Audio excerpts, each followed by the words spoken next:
Hello বন্ধুরা, আশা করি সকালে ভালো আছেন। আজকে একেবারে ইউনিক স্বাদের একটা রেসিপি নিয়ে এসে হাজির হয়েছি। আপনারা হয়তো আগে এরম ধরনের রেসিপি কোনোদিনই খাননি। মাত্র ২০ টাকা খরচ করে এই রেসিপিটা বানালে এক থালা গরম ভাত কিন্তু এটা দিয়ে খাওয়া হয়ে যাবে। এতটাই টেস্টি হয়েছে, অন্য কোনো পদের দরকারই হবে না।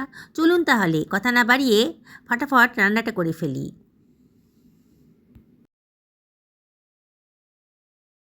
মাছের তেলটাকে জল দিয়ে ভালো করে ধুয়ে নিচ্ছি। ২ থেকে ৩ বার ভালো করে পরিষ্কার করে ধুয়ে নেব। ভেতরে অনেক নোংরা থাকে, এগুলো খেতে ভালো লাগে না। এগুলো আমি ভালো করে জল দিয়ে ধুয়ে নিচ্ছি।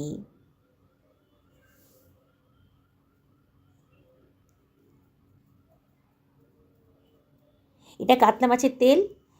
কাতলা, রুই যে কোনো বড় মাছের তেল দিয়েও কিন্তু রেসিপিটা করা যাবে। আর মাছের তেলের কিন্তু অনেক পুষ্টিগুণ আছে। আর এই শীতকালে প্রচুর বাঁধাকপি বাজারে ওঠে, তাই একদিন আমার মতন করে বাঁধাকপি দিয়ে মাছের তেল রান্না করে খান। দেখুন খুব পরিষ্কার করে ধোয়া হয়ে গেছে, সরিয়ে রাখলাম। আমি এখানে আধখানা বাঁধাকপি নিয়ে নিয়েছি। আমার যতটা পরিমাণ মাছের তেল আছে তাতে আমার আধখানা পরিমাণ বাঁধাকপি যথেষ্ট। এই বাঁধাকপিটাকে আগে থেকে ভালো করে ধুয়ে পরিষ্কার করে নিয়েছি। এবার বাঁধাকপিটাকে আমি মোটা মোটা করে কেটে নিচ্ছি, মানে বড় বড় পিস করে কেটে নিচ্ছি।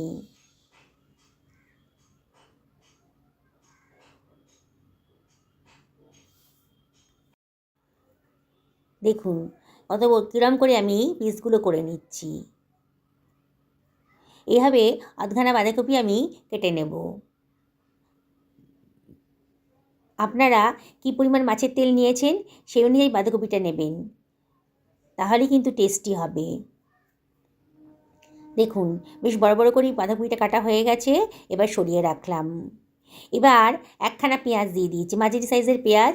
পেঁয়াজটাকেও আমি কেটে নেব। বন্ধুরা, রেসিপিটা বানানো কিন্তু একেবারেই সোজা। একবার দেখলেই কিন্তু বানিয়ে ফেলতে পারবেন। আর একবার যদি বানিয়ে ফেলেন না, বারে বারে বলছি বন্ধুরা, দেখবেন এত টেস্টি। আপনারা এই ধরনের রেসিপি আগে হয়তো কোনো দিনই খাননি, এতটাই টেস্টি। এবার পেঁয়াজটাকে আমি কুচি কুচি করে কেটে নিচ্ছি, পাতলা পাতলা লম্বা লম্বা করে কেটে নিলাম। আমি একখানা পেঁয়াজই দিয়েছি। আবারও বলছি বন্ধুরা, বাঁধাকপির পরিমাণ আর তেলের পরিমাণ, মানে মাছের তেলের পরিমাণের অনুযায়ী কিন্তু পেঁয়াজটা দিতে হবে। দেখুন পেঁয়াজটা কাটা হয়ে গেছে, এবার এটাকে আমি সরিয়ে রাখছি। একখানা কড়াই আমি গ্যাস ওভেনে গরম করতে দিয়ে দিয়েছি। কড়াইটা বেশ গরম হয়ে গেছে যখন, তখন আমি এর ভেতরে দিয়ে দিচ্ছি 1 টেবিল চামচ মতো সর্ষের তেল। 1 টেবিল চামচ আমি বেশি দিলাম, এই 1.5 টেবিল চামচ মতো সর্ষের তেল দিলাম। দিয়ে এবার ভালো করে তেলটা কড়াইয়ের মধ্যে মাখিয়ে নিচ্ছি। এবারে আমি এর ভেতর দিয়ে দিচ্ছি 1/2 টেবিল চামচ মতো গোটা জিরে। একটুখানি ফ্রাই হতে দেব। যখন চিরবির করে উঠেছে জিরেটা, মানে একটু ফ্রাই হয়ে গেছে যখন, খুন্তি দিয়ে একটু নাড়িয়ে নিচ্ছি। দেখুন ফ্রাইটা হয়ে গেছে যখন, তখন আমি এর ভেতর দিয়ে দিচ্ছি কতগুলো রসুন কুচি। রসুন কুচিটা দিতে হবে, তাহলে কিন্তু খুব টেস্টি হবে। আর দিয়ে দিলাম কতগুলো কাঁচা লঙ্কা কুচি, দিয়ে একটু নাড়াচাড়া করে নিচ্ছি। গ্যাসের ফ্লেমটা মিডিয়াম টু লোতে রেখেছি। আর অনবরত কিন্তু নাড়তে হবে, যাতে পোড়া না লেগে যায়। দেখুন আস্তে আস্তে কিন্তু রসুনের কালারটা একটু চেঞ্জ হয়ে যাচ্ছে। এইবারে আমি এর ভেতর দিয়ে দিচ্ছি কেটে রাখা পেঁয়াজ কুচিটা। সব কিছু আবারও ভালো করে মিশিয়ে নিচ্ছি। গ্যাসের ফ্লেমটা এই সময় মিডিয়াম টু হাইতে রেখেছি। অনবরত কিন্তু নাড়তে হবে, তাহলে পেঁয়াজের কালারটা আস্তে আস্তে চেঞ্জ হয়ে গেছে। দেখুন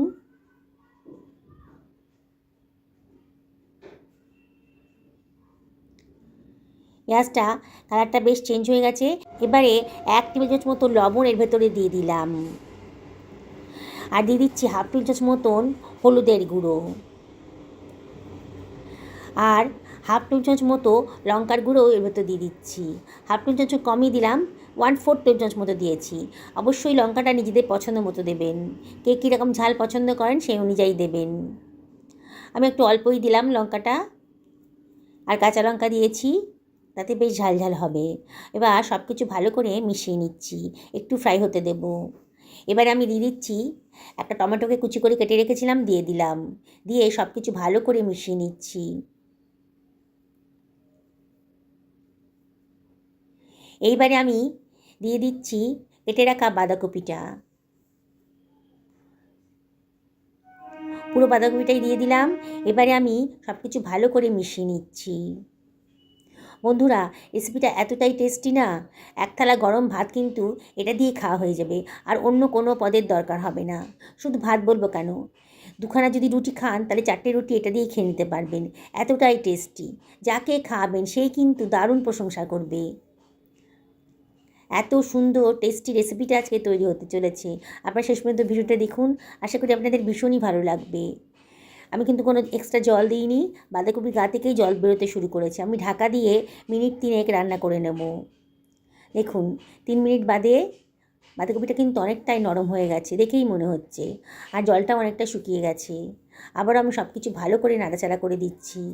এবার সাইড করে একটু জায়গা করে নিচ্ছি কড়াইয়ের ভেতর। দেখুন কীভাবে করছি। এবারে ধুয়ে বেছে রাখা মাছের তেলটা এবার দিয়ে দিলাম। দিয়ে এখন একটু নাড়াচাড়া করব না, এবার এটাকে আমি ঢাকা দিয়ে দিচ্ছি। মিনিট 2 ঢাকা দিয়ে রান্না করে নেব। দেখুন 2 মিনিট বাদে তেলটা দেখেই মনে হচ্ছে অনেকটা নরম হয়ে গেছে। এবার সব কিছু ভালো করে মিশিয়ে দিচ্ছি। অনবরত কিন্তু নাড়তে হবে। এবার গ্যাসের ফ্লেমটা আমি হাইতে করে দিয়েছি, আর অনবরত নাড়ছি। মাছের তেলটা বাঁধাকপির সাথে ভালো করে মিশে যাচ্ছে। মাঝে মাঝে কিন্তু একটু নাড়াচাড়া করে দিতে হবে, আবার একটু রান্না করতে হবে। এইভাবে নাড়াচাড়া করে মাছের তেলটাকে ভালো করে মিশিয়ে নিতে হবে। দেখুন আস্তে আস্তে কিন্তু তেল ছাড়তে শুরু করেছে। তখন গ্যাসের ফ্লেমটা মিডিয়াম টু লোতে করে দিতে হবে, নাহলে কিন্তু কড়ার গায়ে লেগে যাবে, পোড়া লেগে যাবে। ভালো মতন তেল বেরোতে শুরু করে দিয়েছে মাছের তেলের গা থেকে। এবার দিয়ে দিলাম বেশ খানিকটা ধনেপাতা কুচি, দিয়ে দিচ্ছি কতগুলো কাঁচা লঙ্কা কুচি। কাঁচা লঙ্কা চিড়ে আর কি দিয়ে দিলাম। যদি একটু ঝাল পছন্দ করেন কেউ, তাহলে এই কাঁচা লঙ্কাটা দিয়ে খেতে পারবেন। বললাম না বন্ধুরা, কড়াইয়ের মধ্যে কিন্তু লেগে যাওয়ার সম্ভাবনা আছে, তাই অনবরত কিন্তু নাড়তে হবে। গ্যাসের ফ্লেমটা একেবারে লোতে করে দিতে হবে। সব কিছু খুব ভালো করে মিশিয়ে নিচ্ছি। দেখুন দেখতে কতটা সুন্দর লাগছে। রেসিপিটা ভালো লাগলে লাইক শেয়ার কমেন্ট করতে কিন্তু ভুলবেন না। আর যেসব বন্ধুরা আজকে আমার চ্যানেলে প্রথম দিন, তাদেরকে আমি রিকোয়েস্ট করব আমার চ্যানেলটা সাবস্ক্রাইব করার জন্যে। পাশে থাকা বেল আইকনটা অবশ্যই ক্লিক করে দেবেন, তাহলে আমার আনার নোটিফিকেশানটা আপনারা চটজলদি পেয়ে যাবেন। হাফ চামচ মতো গরম মশলার গুঁড়ো দিয়ে দিলাম, দারুণ সুন্দর টেস্ট আসবে। আর একটুখানি কসুরি মেথি হাতে ডলে দিয়ে দিলাম। দিয়ে আবারও সব কিছু ভালো করে মিশিয়ে নিচ্ছি। গ্যাসের ফ্লেমটা কিন্তু আবারও বলছি বন্ধুরা, এই সময় একেবারে লোতে রাখবেন। দেখুন কত সুন্দর টেস্টি রেসিপিটা তৈরি হয়ে গেছে। আবারও ঢাকা দিয়ে মিনিট খানেক লো ফ্লেমে রান্না করে নেব। মিনিট খানেক বাদে দেখুন এত টেস্টি না, একবার যদি খান বন্ধুরা। এখন তো বাজারে প্রচুর বাঁধাকপি উঠেছে, তাই আপনাদেরকে রিকোয়েস্ট করব একদিন আমার মতন করে এভাবে বানিয়ে খান। অবশ্যই কমেন্ট করবেন আমাকে কীরকম লাগলো। একেবারে নতুন ধরনের রেসিপি, আগে হয়তো এরম ধরনের রেসিপি কোনো দিনই খাননি। যাকে খাবেন সেই কিন্তু দারুণ প্রশংসা করবে। আপনার কাছে জানতে চাইবেন যে কি করে বানিয়েছেন এত সুন্দর টেস্টি বাঁধাকপির রেসিপিটা। দেখুন বন্ধুরা, আমি একটা সার্ভিং প্লেটে এটা সার্ভ করে দিচ্ছি। যেসব বন্ধুরা ফেসবুক থেকে দেখছেন তাদেরকে আমি রিকোয়েস্ট করব আমার পেজটা ফলো করার জন্যে। দেখুন কত সুন্দর দেখতে লাগছে, একেবারে নতুন ধরনের রেসিপি, একঘেয়েমি একেবারেই নেই। একদিন অবশ্যই বাড়িতে এটা বানিয়ে ফেলুন। দেখুন আমি ওপর থেকে একটু ধনেপাতা ছড়িয়ে দিচ্ছি, কতটা কালারফুল হয়েছে। আর কত অল্প তেলের ভেতর কিন্তু আজকে আমি রান্নাটা করে ফেলেছি। মাছের তেল থেকে তো অনেকটা তেল বেরিয়েছে, তাই দারুণ এই টেস্টি রেসিপিটা দিয়ে এক থালা ভাত কিন্তু আপনি খেয়ে ফেলতে পারবেন। আর যদি 2টো রুটি খান তার বদলে 4টে রুটি খেয়ে ফেলবেন। সুস্থ থাকুন, ভালো থাকুন।